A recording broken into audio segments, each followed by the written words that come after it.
સમય આવી ગયો છે કે પેલું નથી કહેતું કે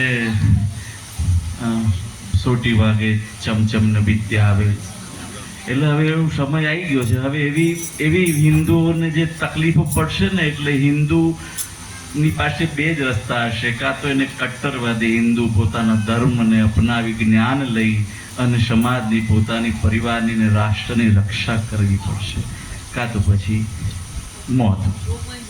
બીજો ત્રીજો કોઈ રસ્તો નથી. હું ઘણી વખત કહું છું કે તમારા દીકરાઓને દીકરીઓને આ બધી ફેશન મૂકી દો મારા વાલા.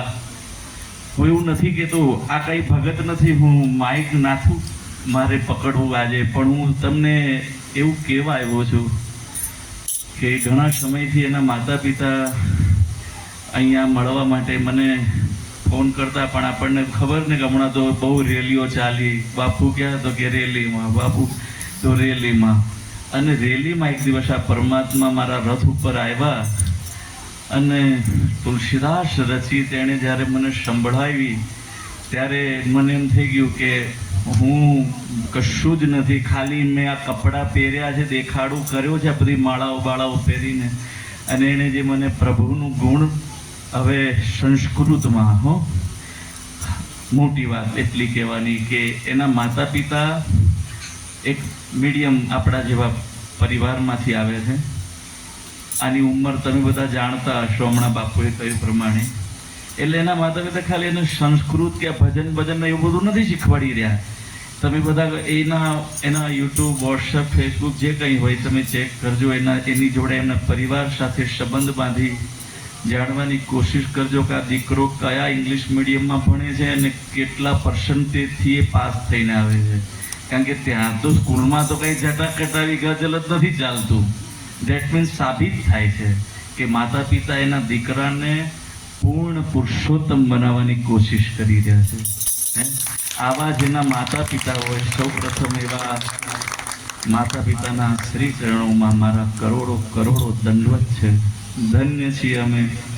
અને આ તો મારી માટે તો પ્રગટ પુરુષોત્તમ જ છે. આ બાળ સ્વરૂપે આવેલા એને ઘણું બધું આવડે છે. આપણે બહુ સંસ્કૃત એવું કહેવાય ને કે તમે સમજી લો કે તુલસીદાસજી પોતે અવતાર લઈને આવ્યા હોય, મેં તો અનુભવ કર્યો છે. કદાચ એની ઉંમર પ્રમાણે તમને ખબર ન પડ્યો, કારણ કે તમે તો આમાં હોય જ નહીં ને. જટાકટારીમાં તો તમને કોઈ નહીં, ડોકરી હોય નહીં ને ડોકરાય નહીં. અત્યારે તો બધું હવે બહુ બોલાય નહીં જાહેરમાં. અમે મારી પર તો બધું ટોચકા ચાલુ થઈ ગયા છે બોલીએ એટલે.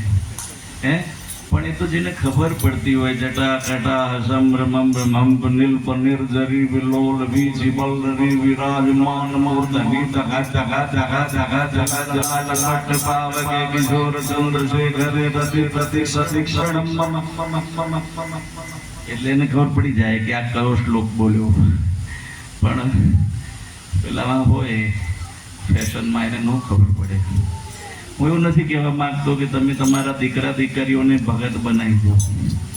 ઘણા એવું વિચારે કે આની સંગતમાં આ લઈ જશે ને બાવા બનાવી દેશે ને ચેલા કરશે ને ચપાટા કરશે. હું જાહેરમાં કહું છું, મારા સદગુરુદેવ ભગવાને મને એટલું જ્ઞાન આપ્યું છે કે સાચો ગુરુ કોઈ દિવસ શિષ્ય કરતો નથી. કારણ કે ગુરુ તો છોડાવે છે, તો શિષ્ય કરે એ તો બંધન થઈ ગયું ભાઈ. એટલે ગુરુના પ્રતાપે અમે ચાલી રહ્યા છે એ માર્ગે. અને આવા દીકરાઓ, આવા માતા પિતા જ્યારે આપણી પાસે આવે ને તો આપણને એમ થઈ જવું જોઈએ કે આપણે તો કાંઈ જ નથી. તો ફરીથી વિનંતી કરું છું, બહુ સુંદર દિવસ છે. માં ભગવતી રાંદલ પધાર્યા છે, માં બાળા બહુચર પધાર્યા છે. અને આપણી અંબેમાં તો આપણી શું વાત કરું એ મારી સાહેલી